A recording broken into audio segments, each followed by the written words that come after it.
ताको क्यों छुड़ावत सुगन कहे बिना पहचान।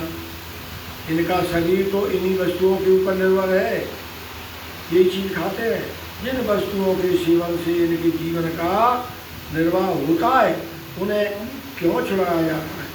स्वामी जी के स्वरूप की पहचान न होने के कारण घर के लोग ऐसी व्यर्थ की बातें करने लगे।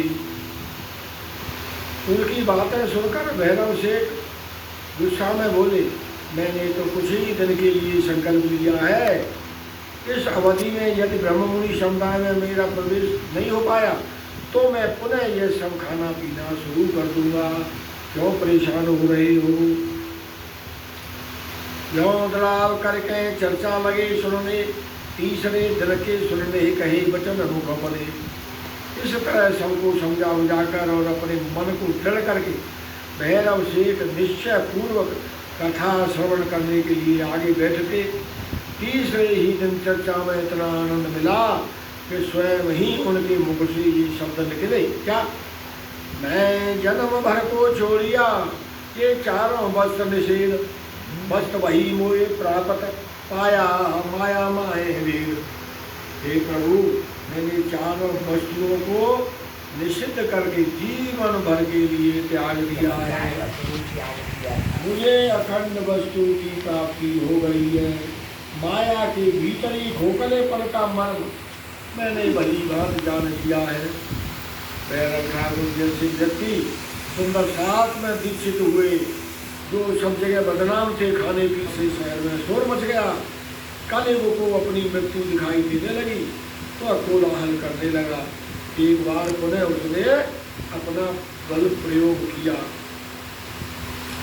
सखी बाई आई साथ में नित अंग आया गोवर्धन, लगे बलशाली निंदा करने ये कहाँ से आया है ऐसा साधु मोहिन। सखी बाई एवं उनके साथ गोवर्धन सुंदर संधा में प्रवेश हुए। बलशाली जात के लोग निंदा करने लगे। ब्रह्म मुनियों के ये गुरु ये साधु कहाँ से आ रहे हैं।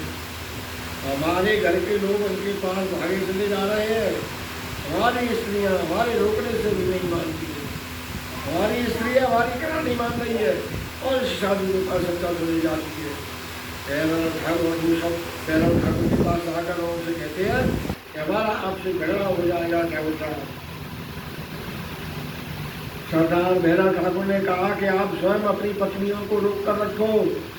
हम किसी को बुलाने के लिए तो जाते नहीं, अपनी आत्म कल्याण की इच्छा से वो यहाँ आती हैं तो मैं क्या करूँ। परमात्मा की चर्चा होती है? परमात्मा की चर्चा होती है, वहाँ आने के लिए हम किसी को कैसे रोक सकते हैं। आत्म जागृति का कार्य यहाँ होता है। ऐसी पहचान हो जाने पर ही तो लोग यहाँ आते हैं। और तुम लोग हो कि इनके इस शुभ कार्य में बाधक बन रहे हो। न तो स्वयं कथा श्रवण करने के लिए आते हो और न दूसरे को सुनने देते हो। तुम्हारी बुद्धि पर बैठा कलियुग तुम्हें शुभ की ओर जाने नहीं देता, अन्यथा अपना भला कौन नहीं चाहता।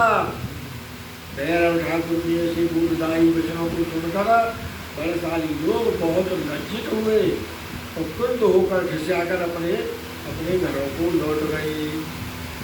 लगे लुगाइयों से लड़ने, क्यों तुम जाओ तित ऐसा न चाहिए तुमको जो घर छोड़ो रात भगत। फिर अपनी लुगाई थी अपनी औरतों से घर में जाकर पुनः अपनी स्त्रियों से झगड़ा करने लगे।